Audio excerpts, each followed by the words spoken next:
So the other day, my hubby sent me a video. Do you ever do that with your spouse? Send kind of crazy videos back and forth or little memes or something.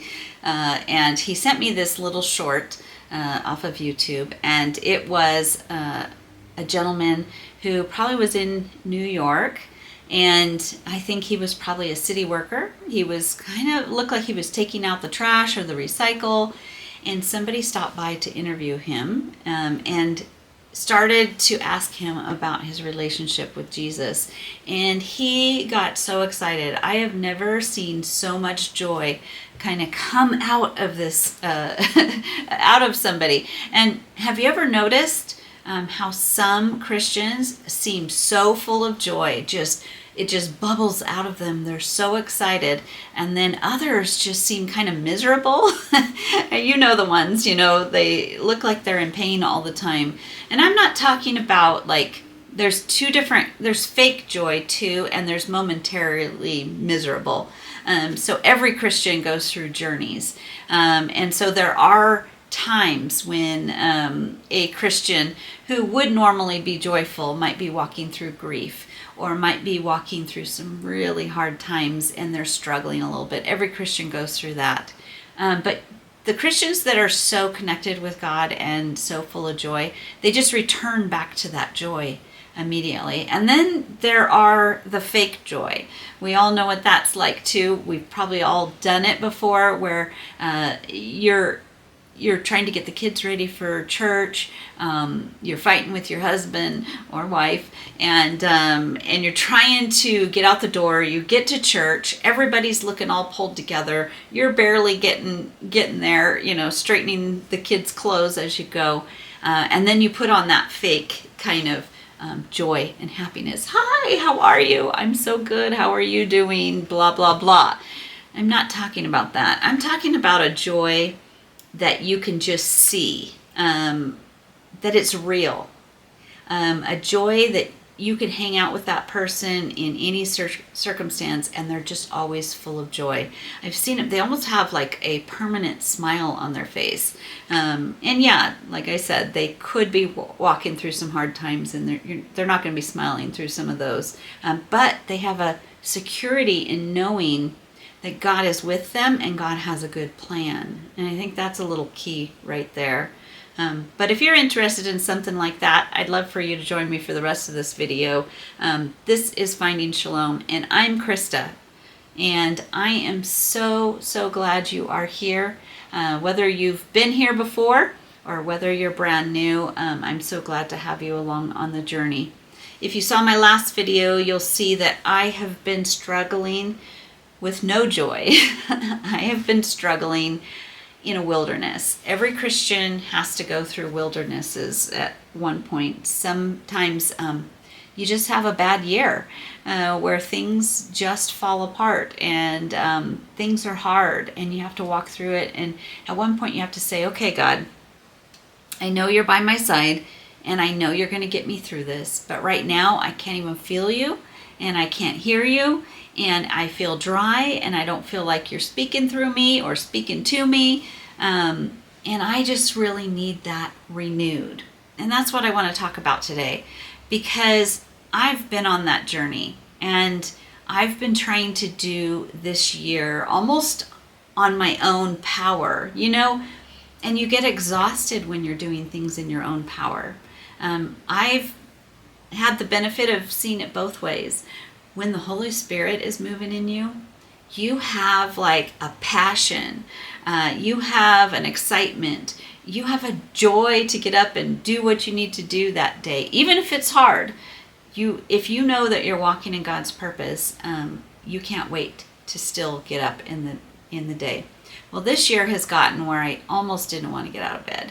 I even had some of my old depression return, which was so hard, because I'm like, we've been down this road and I know the triggers and I know when things aren't going good. I've been too much in my head.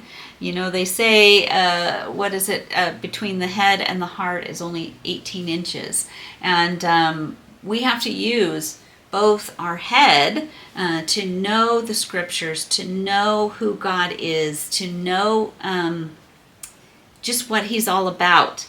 But then we have to also have that experience. We have to walk with him. We have to have that heart after him. And I think David did that really, really well.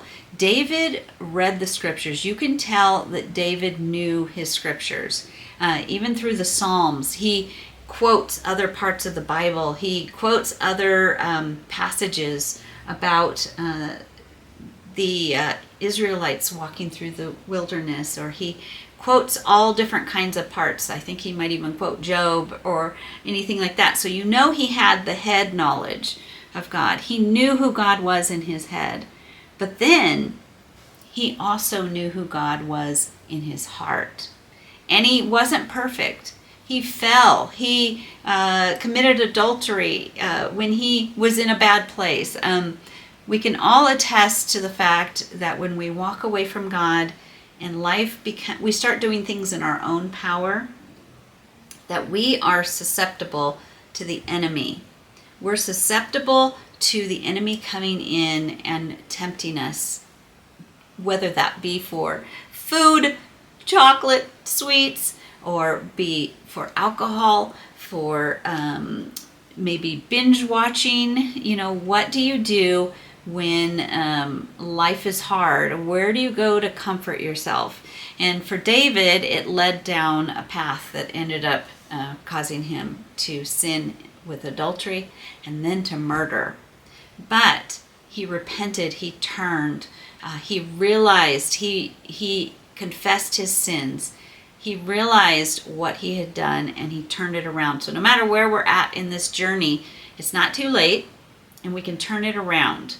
So if you've been walking through a desert, or you've been walking through sin, or you've been walking through something, there's still time for you to get a hold of God. And this video that I will link it here and probably put it down below in the description.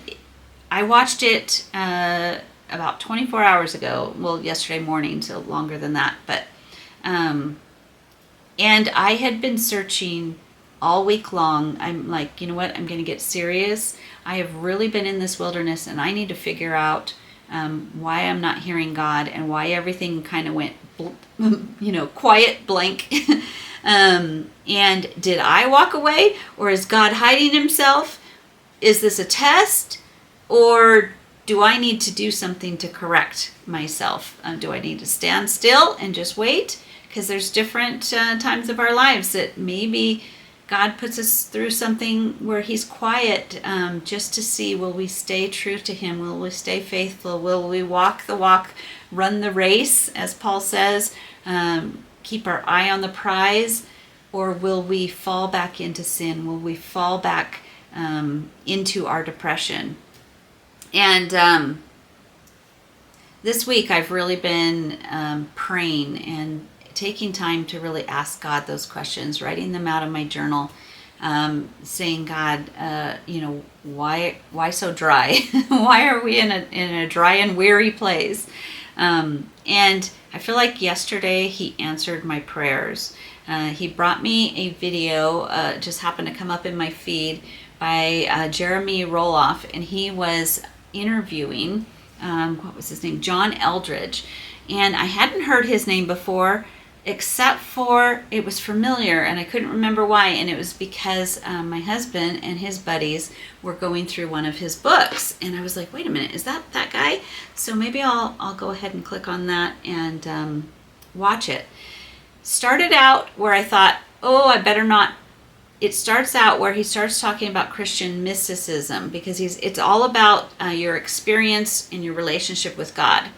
And that word kind of triggered me, because we have a tendency to guard ourselves with a lot of the things that are going on right now, with people mixing like a lot of new agey stuff in with Christianity, kind of people wanting to chase God and all of these things. It's not a God and relationship. It's not Christianity is not God and something else. It's God only.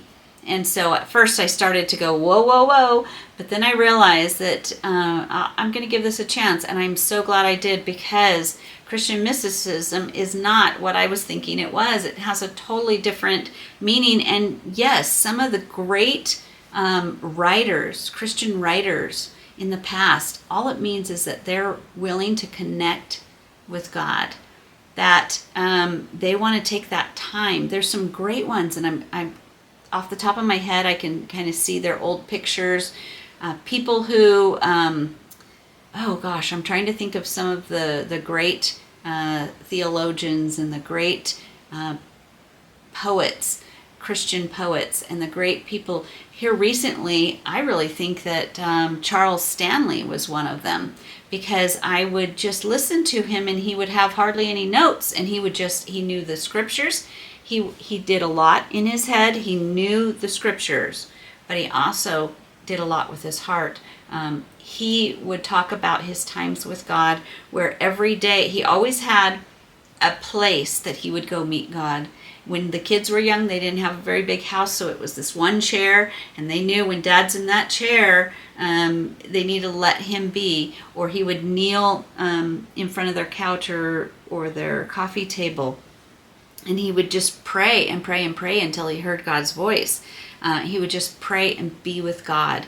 Later on, he had a shed, I think, that he turned into kind of a quiet room area, and he would go in there. And I know his son Andy Stanley once had said that he went looking for his dad and he couldn't find him, and he was on his face in that shed just praying before God, but he had fallen asleep in God's presence.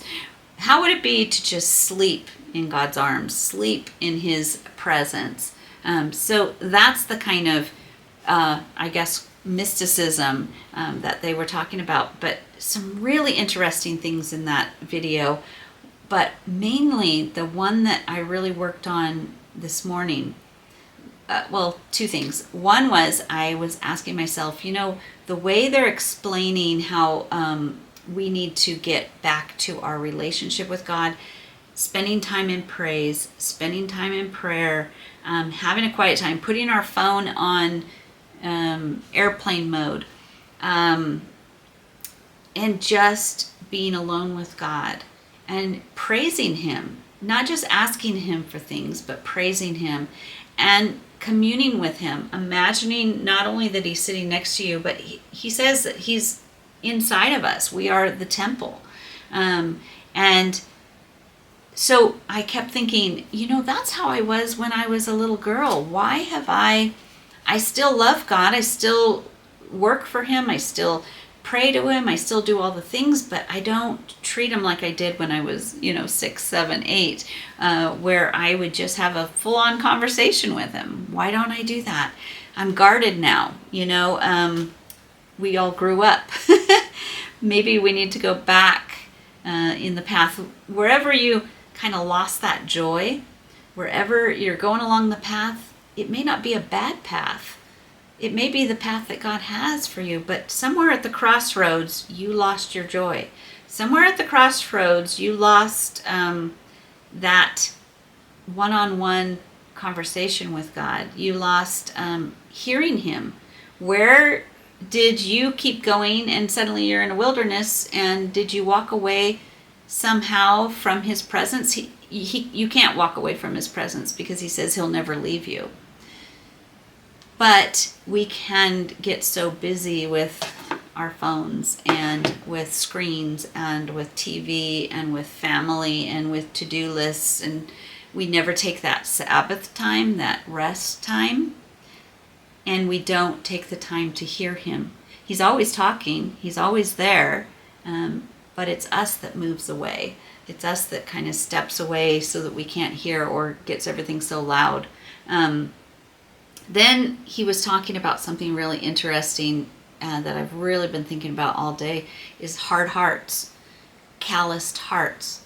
And I've always thought of hard hearts and calloused hearts when I think of Pharaoh in Egypt, and how he hardened his heart, and he hardened his heart, and then finally God hardened his heart. And I think of that's totally denying God. Or whenever you see, in the Old Testament, you see them that they harden their heart against God. I think even Saul, King Saul, they like almost block God out and they harden their heart towards him. But the way that John Eldredge talked about it, he talked about that we get calluses in a certain area. And when we have our quiet time with God, we can ask him things like, what do you want me to work on today? And why do I feel guarded right there? Why can't I hear you in that area? Maybe I've created a callus over that one part of my heart. And so today I was asking God, first of all, I wanted to look up some verses on, hard hearts. And then I wanted to ask him, like, how do I remove that callus? And why is that callus there? I realized that, you get hurt and maybe you didn't turn the whole heart hard. I'm definitely not hard-hearted against God, but in certain areas I've created this callus to protect me, a wall, so to speak. And maybe that callus just started getting bigger and bigger, so I couldn't hear God anymore because of that protection, that self-care, self-guidance, self-protection kind of a thing. So I looked up a bunch of verses on hard-hearted, and how you can do that is you just go to the back, because remember, your phone is on airplane mode. So you can't use Google. You got to use the good old-fashioned God prompting you to get through some different things. And so I went back to the dictionary concordance and I looked up hardened heart. So the only thing I could look up was harden or hard. So I just kind of skimmed through the verses there and found the ones that were part of like a hard heart. And I started looking them up, and I ran across some interesting ones. The first one I ran across was, it was Psalms 95:8. And so let me turn there and show you that one.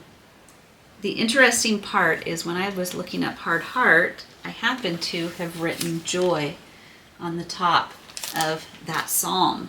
And so I'm interested in the fact that the word hard heart and the word joy would be in the same psalm. It starts out right away of, come, let us sing for joy to the Lord. Let us shout aloud to the rock of our salvation. Let us come before him with thanksgiving and extol him with music and song. For the Lord is great, the great King above all gods. In his hands are the depths of the earth. The mountain peaks belong to him. The sea is his, for he has made it, and his hands have formed the dry land. Come, let us bow down and worship. Let us kneel before the Lord our Maker, for he is our God, and we are the people of his pasture, the flock under his care. Today, if only you would hear his voice. And then what happens right after it says that? It says in verse 8, do not harden your hearts as they did in Meribah, and as you did that day at Massah in the wilderness. So I looked those up down here at the bottom. It gives me that Meribah means quarreling, Massah means testing, and I went back to, it gives me a little reference here on the side next to verse 8, and it tells me to go to Exodus 17:7. So I did that, and I wanted to read which time this was that the Israelites hardened their hearts to him. And it's when they were thirsty and they're in the wilderness and they're like, we're so thirsty and you never give us anything. Where are you? And blah, blah, blah, and he's like, oh, let me, Moses cries out, what am I to do with these people? They are almost ready to stone me. So the Lord answered Moses, go out in front of the people, take with you some of the elders of Israel, and take your hand and staff with which you struck the Nile, and go. I will stand there before you by the rock at Horeb. Strike the rock, and the water will come out for all the people. So he gives them a miracle, and even though all they've done is complained, he goes ahead and answers their prayer anyway. So Moses did this in the sight of the elders of Israel, and he called the place Massa and Meribah, because the Israelites quarreled, and because they tested the Lord, saying, "Is the Lord among us or not?" That hit me today. Is the Lord among us or not? How many times this year have I asked, "Are you there, Lord? Are you even with me? Did you leave me? Where'd you go?" And that, God considered that quarreling and testing the Lord. So that really hit me right in the heart. God has always been with me. It's me who moved. It's me who caused myself not to be able to hear him. So then I found another one, which is Proverbs 28:17. So let me go to that one. And I saw this. It says, "Blessed is the one who always trembles before the Lord." So awe and reverence is key here. "But whoever hardens their hearts falls into trouble." If you are going to fall into trouble, it's going to be because, as a Christian, you have hardened your heart in some way. And I always looked at those things as, the people who don't know God. But we can harden our heart or put a callus over or protection over our hearts. So we need to repent for that. So this morning I was really repenting, saying, "God, I'm so sorry that I hardened my heart. I'm so sorry that I haven't forgiven when I needed to forgive. I'm so sorry that I've let this bitterness, let no bitter root grow." That's another verse there too, is don't let that bitter root grow into something that's going to cause a wedge between you and God. So then later on I decided I'm going to look up joy, because that's what I want. I want joy. So let me go to, you'll go through and you'll see joy in different forms that you're like, "Oh, that doesn't fit, that doesn't fit." But I just urge you to, look up a word that you're wondering back here in your dictionary concordance, and then look up the verses and see if you can find some in God, and ask God to show you, and he'll just kind of direct you through. So first up is Isaiah 35:10. And this one was pretty awesome as well. It's called, at the beginning of 35, "Joy of the Redeemed." And the redeemed means us. We've been redeemed. Our sin has been paid. We've been bought back. We were slaves to sin. We were slaves to this world. And God has redeemed us. That was in that one little short video of the trash guy who's collecting trash, and he's so joyful. It's because he had joy because God had redeemed him. He was bought back. He was a prisoner to sin, and now he's free, and he's so full of joy. So my notes told me to go to 35:10. Let me read that really quick, but above it's even awesome. "But only the redeemed will walk there, and those the Lord has rescued will return. They will enter Zion with singing, everlasting joy, with a crown on their heads. Gladness and joy will overtake them, and sorrow and sighing will flee away." Don't we want that? And above that, I want to read verse 1 in 35. "The desert and the parched land will be glad. The wilderness will rejoice and blossom like citrus, or like crocus." And right now it's spring, and the crocuses are all starting to pop up out of the ground.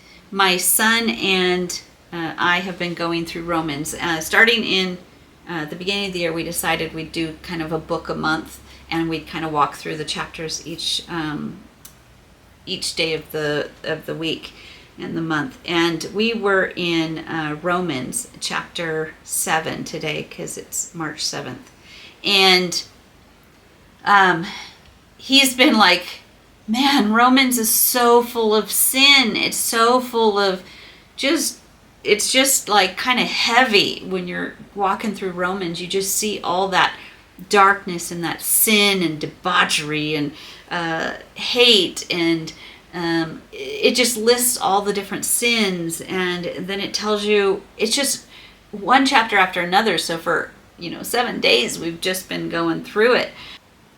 So let me just kind of read the text that I sent him, because we were so kind of frustrated with all of the first 7 chapters. Just he was getting frustrated. I was looking at all of the things and trying to pull out things to show him that we're just God's goodness, his grace. But it does talk a lot about sin in the first 7 chapters. And so I just told him Romans 7 is a continuation of the previous chapters.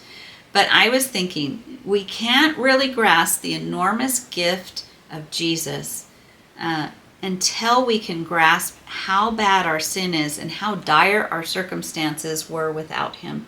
It's like you don't even realize how amazing your home is. You go on vacation, or your bed is, and then and you go on vacation, you end up in some really bad beds, and you come home and you just breathe in home, and you're so glad to be home, and you sleep in your bed for the first time, and it's just better than it's ever been. Now, a month earlier, when you were sleeping in that same bed, you were complaining about it. But you go away and you come back and you're like, wow, this is amazing. Or I said how food tastes better when you haven't had any in a long time. So say it's a holiday and it's one of your favorite kind of foods and you only get it once a year. Or you just haven't eaten in a long time. Food just tastes better when you haven't had it for a while. And then how amazing spring feels when you just came through winter. And we were just talking about, this passage talks about the crocuses. When you've come through a hard, cold winter and you start to see that little crocus popping up, or some of the bulbs popping up, I mean, you're just like, oh, look at it. So, it's just wonderful. It's full of joy. It's full of joy. Sometimes we take Jesus for granted because we are used to him and the message of grace. But when we see the dirt, the filth, the yucky world we live in, then when we turn to Jesus, we see him fully. We see his light, his brightness, his glory, his peace, his grace, his mercy, and his love. And tomorrow's first read, so tomorrow is chapter 8, because the first line in chapter 8 is, therefore, there is now no condemnation for those who are in Christ Jesus. Because through Christ Jesus, the law of the Spirit who gives life has set you free from the law of sin and death. So that's why we can have joy when we're sitting in hard times, when we're sitting in the wilderness, and God, sometimes he brought us there so that then when we're out of the wilderness and we hear God and we see God again, we are filled with his joy. So back to Isaiah 35, the desert and the parched land will be glad. The wilderness will rejoice and blossom. Like the crocus, it will burst into blooms. It will rejoice greatly and shout for joy. That's a really good chapter, Isaiah 35, to read. If you are feeling like you're in that wilderness, in that darkness, if you've just been in a pit of sin, if you're home life, if your family life has just been dire, then read Isaiah 35 and see that we are going to shout with joy, because he's going to come and take our desert and our parched land and turn it around. Let me go to Isaiah 51:9. Actually, maybe it says, awake, awake, arm of the Lord. Do I have that right? Clothe yourself with strength. Awake as the days gone by, as generations of old. Was it not you who cut Rahab to pieces, who pierced that monster through? Okay, so Rahab in this case is considered like hell. It's considered like the enemy.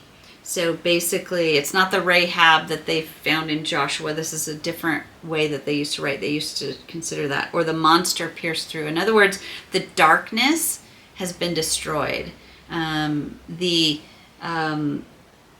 Your hell, your wilderness is going to be pierced through because God's coming. Now, was it not you who dried up the sea, the waters of the great deep, who made a road in the depths of the sea so that the redeemed might cross over? They're talking about the miracles. Those that the Lord has rescued will return. God's going to rescue you in your wilderness. They will enter Zion, and that's God's presence. It's his holy place, with singing. Everlasting joy will crown their heads. So you're going to be just covered and doused in joy. Gladness and joy will overtake them, and sorrow and sighing will flee away. That was really good. Let me go to James, because we have to see both sides of this. It's great. God's going to conquer our battles. He's going to take us out of the wilderness. But what happens when he doesn't take us out of the wilderness? What happens if we're going to be in the wilderness a little longer? Then what? So James 1, 2, verse 2 says, "Consider it pure joy, my brothers and sisters, whenever you face trials of many kind." Joy because we face many trials. Consider it pure joy. Think about that for a minute. It's like an oxymoron. But because you know that the testing of your faith produces perseverance, let perseverance finish its work so that you may be mature and complete, not lacking anything. That you can be joyful in. That God is going to take what's hard for you, the trials, the circumstances, and if you allow him, if you don't harden your heart more and walk away from God, if you stay with him and let him work that trial out in your life, he's going to turn it into pure joy. Perseverance, finish its work so that you may be mature and complete, not lacking anything. If any of you lacks wisdom, you should ask God, who gives generously to all without finding fault, and it will be given to you. It says it right there. When you ask God for wisdom and you're saying, God, I can't hear you. I can't understand you. I feel like I'm dry. I feel like I'm in a dark place. The thing to do is to begin maybe journaling or writing down some questions, saying, God, why this? I need you to show me. And then make sure that you're digging into the Word. Make sure you're also maybe tuning in to some good Christian content, not the Christian content that is all about hating this person or hating that person. There's some different kinds of Christian content. Go out and find the biblical stuff that's going to teach you some good biblical values and concepts. Maybe just tune into some good Christians just sitting around talking. Or if you're in a part of the Bible, maybe type that into YouTube and look up that. So if I was here in James and I came across this, and I'm realizing that God's saying that he wants me to consider it pure joy about my trials.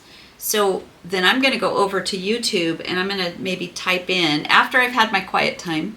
Make sure you've had quiet time with just God. Make sure that you're not just going straight to hear what other people have to say about God, that you're actually trying to hear it from God. But when you've sat with it and he still hasn't talked, then maybe type into YouTube James 1, 2 through whatever, or how does God turn my trials into joy? And then listen to some Christians talk about how they turned, how God turned their problems, their trials, their situations, their grief into joy.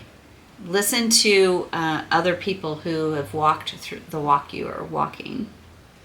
So that's some exciting things, because I felt like I actually heard God today. And that's a pretty exciting thing. And I feel like joy is starting to bubble up. I also feel like this callus that's over my heart is starting to kind of dissolve and peel away as I just lean into who God is and lean into his grace and his goodness, and turn off my phone. Put it on airplane mode. Listen to just God's voice, His word, maybe some really great praise music, and feel free to write down questions and ask Him. He'll answer them throughout your week. So I would definitely check out that video. It was so good. It really turned things around for me.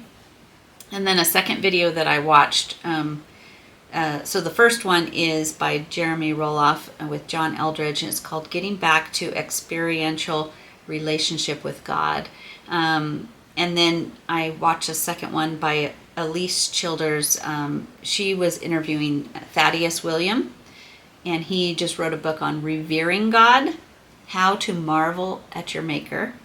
And they had so much more goodness in there, how our theology kind of interacts with our worship, and how being a Christian is actually fun and a really joyful experience, and how we're all when we are walking with God, how much fun it is. And that was another really great one. I will put both of those in there, and I think I'll put some of Keith Green's music that I was listening to this morning. He was actually, ironically, talking about in his song, Lord, You Are So Beautiful, or Lord, You're Beautiful. Right at the beginning, he talks and he says something like, God, I don't feel you like I did when I was young. When I first started my relationship with you, something's changed. I'm not feeling you the same way anymore. And he says, I want baby skin on my heart. I want my heart to have baby skin on it. And he says, get rid of my hard heart. And then I worshiped with him. I just thought that there was this really neat theme, and that's when you know God's speaking to you, when you hear it in the music, you hear it in your Bible study, you hear it from other Christians, and you go, okay, God, I see I had a calloused heart, and please heal me of that. So I hope that helps you all.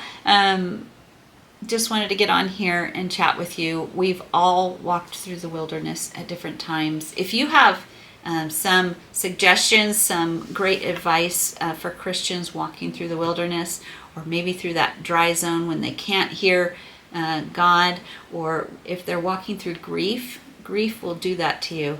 I know we've walked through some pretty grief-stricken years the last couple years, or hurt, especially church hurt. Remember that not only does God put Christians in your life, Satan puts Christians in the church to destroy his fellowship, and of God's fellowship. And so you need to understand that when you've been hurt, maybe by a church, maybe that person just didn't mean it, and maybe Satan just twisted their words. Or maybe there's somebody been put in the church that's acting like a Christian, but it's actually that they were placed there by the enemy to destroy your relationship with God. Don't let anything come between you and God. Don't let anything stop you from having quiet time with God and your relationship with God. Don't let anything stop that, because Satan, he doesn't want you to have this quiet time and this peace and this wonderful experience with God, because he knows then you're going to be joyful, then you're going to have power and love and grace, and you're going to make a difference in this world, and he doesn't want that. So make sure you have that quiet time with God. I will see you in the next video whenever I feel like God moving me again into the next thing I'm studying. Love you all. Have a great day, and shalom.